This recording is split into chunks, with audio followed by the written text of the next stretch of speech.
Welcome to whistle.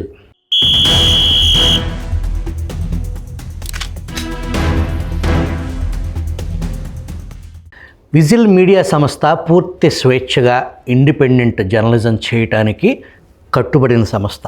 మా journalism పరమావధి ప్రజా ప్రయోజనం. అధికార ప్రతిపక్ష పార్టీలతో ఏదో ఒకదానికి భజన బృందాలుగా మేము మిగిలిపోదలుచుకోలేదు. విలువలతో కూడిన జర్నలిజంలో విజిల్ టీం రిపోర్టింగ్ నిజాలను నిర్భయంగా మీ దృష్టికి తీసుకురావటమే మేము ఎంచుకున్న మార్గం. ఎటువంటి పరిస్థితుల్లో అబద్ధం వైపు నిలబడమని విజిల్ టీం తరపున మాటిస్తున్నాం. వివేక హత్య అనంతరం ఏం జరిగిందో విజిల్ పరిశోధించింది. ఆ వివరాలు మీకోసం.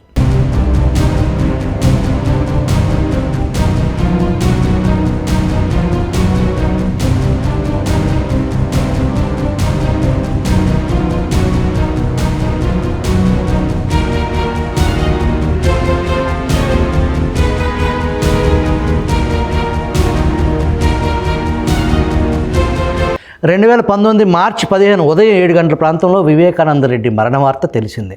నిఘా చీఫ్ ఏబి వెంకటేశ్వరరావుకు వెంటనే సమాచారం అందింది. మరిన్ని వివరాల కోసం ప్రయత్నిస్తున్న స్థానిక నిఘా సిబ్బందిని ఆ ఇంట్లోకి రానియటం లేదనే సమాచారం కూడా ఆయనకు అందించారు.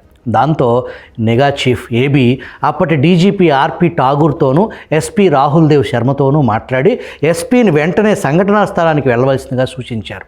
వివేకానంద మరణ వార్తను అప్పటి ఆపద్ధర్మ ముఖ్యమంత్రి చంద్రబాబుకు వెంటనే చేరేశారు. మీడియా కథనాలను పరిశీలిస్తే సాక్షి ఛానల్లో గుండెపోటు అని మృతి చెందినట్లు బాత్రూమ్ గోడకో కమోడ్కో తల తగిలి రక్తస్రావమైనట్లు స్క్రోలింగులు వేస్తున్నారు. వైసీపీ అనుకూల ఛానళ్లలో కూడా అవే స్క్రోలింగులు వస్తుండటంతో మీడియా వర్గాల నుంచి కూపీ లాగటానికి ప్రయత్నించారు. నిఘా వర్గాలకు అందిన సమాచారం ఏంటంటే, జగన్ రెడ్డి ముఖ్యమంత్రిగా ఉండగా చీఫ్ పిఆర్ఓగా పనిచేసిన పూడి శ్రీహరి నాడు సాక్షి ఇన్పుట్ ఎడిటర్గా పనిచేస్తున్నారు. శ్రీహరి వారి అనుకూల ఛానళ్లకు ఫోన్ చేసి గుండెపోటుతో చనిపోయినట్లు స్క్రోలింగులు వేయమని చెప్పాడని నిఘా విభాగం పసిగట్టింది. జగన్ పరిస్థితి ఏంటి అని ఆరా తీయగా ఇంటెలిజెన్స్ ఆశ్చర్యపోయింది. జగన్ ఇంకా బయలుదేరలేదని, ఎప్పుడు బయలుదేరతారో తెలియటం లేదని తెలిసింది. రెగ్యులర్గా కడపకు వెళ్లే విమానంలోనూ వెళ్ళలేదు. నాటి ఎన్నికల ప్రచారం కోసం తెప్పించుకుని అందుబాటులో ఉంచుకున్న హెలికాప్టర్లో కూడా వాడలేదు. ఇదంతా చూసిన నిఘా వర్గాల్లో అనుమానాలు రేకెత్తాయి. ఎస్పీ ఇంకా సంఘటనా స్థలానికి వెళ్ళకపోవడంతో త్వరగా వెళ్ళమని మళ్ళీ ఇంటెలిజెన్స్ విభాగం చెప్పాల్సి వచ్చింది. ఉదయం 7 గంటలకు హత్య జరిగితే ఎస్పీ రాహుల్ దేవ్ శర్మ తాపీగా 11 గంటలకు పులివెందులు చేరుకున్నారు. అప్పటికే వివేక పార్థివ దేహాన్ని హాస్పిటల్కి చేర్చారు. శవాన్ని చూసిన వెంటనే డాక్టర్లు అది హత్యేనని నిర్ధారించారు. ఇదే విషయం ఎస్పీ నిఘా బాస్ ఏబీకి చెప్పగా ఏబీవి రావు ఎస్పీకి ఇచ్చిన ఖచ్చితమైన సూచనలు సాక్షులను అనుమానితులను వెంటనే అదుపులోకి తీసుకుని వేర్వేరు చోట్ల ఉంచి వేర్వేరు దర్యాప్తు బృందాలతో ప్రశ్నించమని, ఎవరు చేశారో తెలిసే వరకు దర్యాప్తు ఆపొద్దని, ఒకరు ఇచ్చిన వాంగ్మూలంతో మరొకరు ఇచ్చింది సరిపోల్చుకుని అనుమానితులను జల్లెడ పట్టాలని ఏబీ వెంకటేశ్వరరావు సూచించారు. ఆ క్షణమే అది హత్యనన్న విషయం ఎన్నికలకు సంబంధించిన సమావేశాల్లో మునిగి ఉన్న నాటి ముఖ్యమంత్రి చంద్రబాబుకు చీటీ రాసి పంపించారు. అంతకుముందు జడ్చర్లో జరిగిన ఎర్ర సత్యం హత్య కేసు కొన్ని గంటల్లోనూ, జూబ్లీహిల్స్ కారు బాంబు కేసు కొన్ని రోజుల్లోనూ, రాజమండ్రిలో బొమ్మన వాళ్ళు చేయించిన కిరాయి హత్య కేసు కొన్ని గంటల్లోనూ ఛేదించిన అనుభవం ఉన్న ఏబీ వెంకటేశ్వరరావుకు హై ప్రొఫైల్ హత్య కేసుల్లో మొదటి కొన్ని గంటల్లో దర్యాప్తు ఎంత కీలకమో సుస్పష్టంగా తెలుసు. కానీ ఎస్పీ ఇవేమీ చేయలేదు. అందరినీ ఒకే చోట కూర్చోబెట్టారు. దర్యాప్తు బృందాలు ఏర్పాటే కాలేదు. సాయంత్రం ఎస్పీని కేసు ప్రోగ్రెస్ గురించి అడిగితే ప్రోగ్రెస్ ఏమీ లేదని తెలిసింది. ఎన్నికల వేళ ఇలాంటి కేసును ఛేదించకపోతే ప్రజల్లో నెలకొనే భయాలు, ఆందోళనలు, తద్వారా శాంతి భద్రతకు కలిగే విఘాతాలను వివరించి ఇప్పటికైనా త్వరగా చర్యలు తీసుకోమని అప్పటి డీజీపీని ఎస్పీకి మరీ చెప్పారు నిఘా విభాగం. తీరిగ్గా మధ్యాహ్నం కారులో బయలుదేరి పులివెందులకు సుమారు 5:30కు చేరుకున్న జగన్ ఎస్పీని కలిశారు. జగన్ అక్కడ కూర్చున్నప్పుడే ఎస్పీకి నిఘాబాస్కి మధ్య ఫోన్ సంభాషణ జరిగింది. అది గమనించిన జగన్ కేసులో నిఘాబాస్ ఏబీ వెంకటేశ్వరరావు జోక్యం చేసుకుంటున్నారని మీడియా ముందు నాడు జగన్ తీవ్రంగా విమర్శించారు. నాడు జగన్ ఏం మాట్లాడారో చూద్దాం. దర్యాప్తు చేస్తున్న తీరును చూస్తుంటే బాధ అనిపిస్తుంది. వేరే పద్ధతిలోకి తీసుకువెళ్లే ప్రయత్నం జరుగుతుంది. ఇక్కడ we want a CBI enquiry. ఈ రాష్ట్ర ప్రభుత్వం మీద మాకు అసలు నమ్మకమే లేదు. నేను డిఐజీతోనూ ఎస్పీతోనూ మాట్లాడుతూ ఉంటే అదే ఎస్పీకి టైంకి నా కళ్ళ ముందరనే 2-3 సార్లు additional DG intelligence AB Venkateswara Rao ఫోన్లు వరుసగా ఎస్పీ నా పక్కనే ఉన్నాడు, నాకు చెబుతూనే ఉన్నాడు ఏబి వెంకటేశ్వరరావు నుంచి ఫోన్లు.